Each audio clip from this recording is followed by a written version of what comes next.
আচ্ছা শুনো,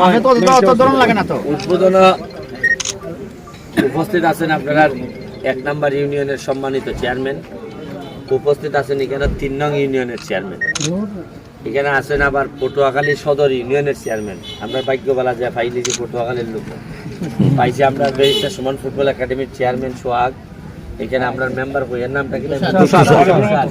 তুষার। এখানে আমার নিজাম চৌধুরী, আবার এখানে রাজু, এবারে হ্যাঁ মহিলা মেম্বার, আর লুৎফুর রহমান, আর কন্ট্রাক্টর সাহেব। জি আছে ওই কন্ট্রাক্টর সাহেব, কন্ট্রাক্টর সাহেব আব্দুল ভাই, যাও আয়ো। এরা হইলো আমরা কন্ট্রাক্টর। জি, এরা আমার সামনে কইতিব উদ্বোধনের সময় কোনো কাজ লাগাম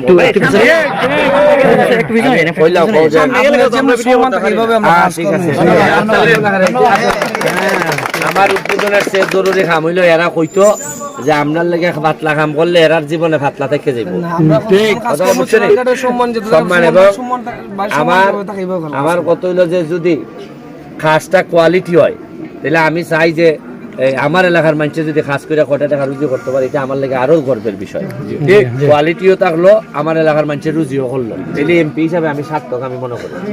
আমি আপনাদের লেগে দোয়া করি, আর আশা করি আমার লেগে দোয়া করেন 2-2.5 বছরের ভিতরে এই সোনারঘাটটারে সাজাইয়া যেভাবে আমার ভোট দিয়েছেন 1 লাখ, ওইভাবেই সাজাইবো আমি ঠিক মতো চিন্তা করি। আমি সবাইকে ধন্যবাদ জানাই। এখানে ইঞ্জিনিয়ার সাহেব আছে, ইঞ্জিনিয়ার সাহেব দেখভাল করবে। আশা করি সব কিছু বাদ দিয়ে যেন অন্তত এই নিজের এলাকাটার সাথে যেন আমরা কোনো সময় এইভাবে আমরা এলাকাটারে যেন আমরা দুর্বল করে না দিই। সবাই ভালো থাকবেন। জয় বাংলা। আর শেখ হাসিনার জন্য দোয়া করবেন। বঙ্গবন্ধুর এই আদর্শের উত্তরাধিকার উনি, রক্তের উত্তরাধিকার উনি থাকাতে আমরা সাহস করে অনেক কিছু করতে পারতেছি। ওনার জন্য শুভকামনা এবং দোয়া রেখে আজকের মতো বিদায় নিচ্ছি। জয় বাংলা, জয় বঙ্গবন্ধু।